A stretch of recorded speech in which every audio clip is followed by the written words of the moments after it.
శుభోదయం. ప్రభువైన యేసుక్రీస్తు నామంలో వందనాలు తెలియజేస్తూ పరిశుద్ధమైన దేవుని గ్రంథంలో నుండి మార్కు సువార్త 13వ అధ్యాయము 33వ వచనం. జాగ్రత్త పడుడి, మెలకువగా ఉండి ప్రార్థన చేయుడి, ఆ కాలం ఎప్పుడు వచ్చునో మీకు తెలియదు. ప్రార్థన చేసుకుందాం. పరిశుద్ధుడా, ప్రేమ కలిగిన తండ్రి, వందనాలు స్తోత్రాలు చెల్లిస్తూ వాక్యము ధ్యానించే ధన్యత ఘనత ఘనత ప్రభావం ఆరోపిస్తూ యేసయ్య నామంలో ప్రార్థించడికి వేడుకొంచున్నాం తండ్రి, ఆమేన్. దేవుని యొక్క రెండవ రాకడ గురించి మార్కు శిష్యుడు ఇట్లు తెలియజేస్తూ రాస్తూ ఉన్నాడు. ఆ దినం గూర్చి, ఆ గడియ గూర్చి తండ్రికి తప్ప ఏ మనిషికి తెలియదన్నట్టుగా రాస్తూ ఉన్నాడు.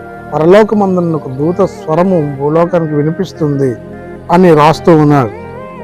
ఆ యేసయ్య రెండవ రాకడ ఎప్పుడో తెలియదు, మన పోకడ ఎప్పుడో మనకు తెలియదు. కాబట్టి అంతవరకు సహిస్తూ ఓర్చుకుంటూ విశ్వాసంలో ముందుకు సాగుతూ జాగ్రత్తగా ఉండి మెలకువగా ఉండి ప్రార్థన చేస్తూ ఈ లోకంలో సిద్ధపడాలి. కాబట్టి ప్రియ సహోదరి సహోదరుడా, నీవు నేను కూడా అట్లు దేవుని రాకడ కొరకు సిద్ధపడుతూ ప్రార్థన జీవితంలో ఫలిస్తూ ప్రభుకు మహిమ తెచ్చుకోవారు ఉన్నట్టు పరిశుద్ధాత్మ దేవుడు తోడై ఉండి నడిపించను గాక, ఆమేన్. మహోన్నతుల స్తుతి స్తోత్రాలు చెల్లించుకుంటూ వాక్యం ధ్యానించి వందనాలు. అన్నెల్లు వీక్షిస్తున్న వారు కూడా దీవించమని ఆశీర్వదించమని యేసు నామంలో ప్రార్థించడానికి వేడుకొంటున్నాం తండ్రి, ఆమేన్. తండ్రి, కుమార, పరిశుద్ధాత్మ త్రియేక దేవుడు సదాకాలం తోడై ఉండి దీవించును గాక, ఆమేన్.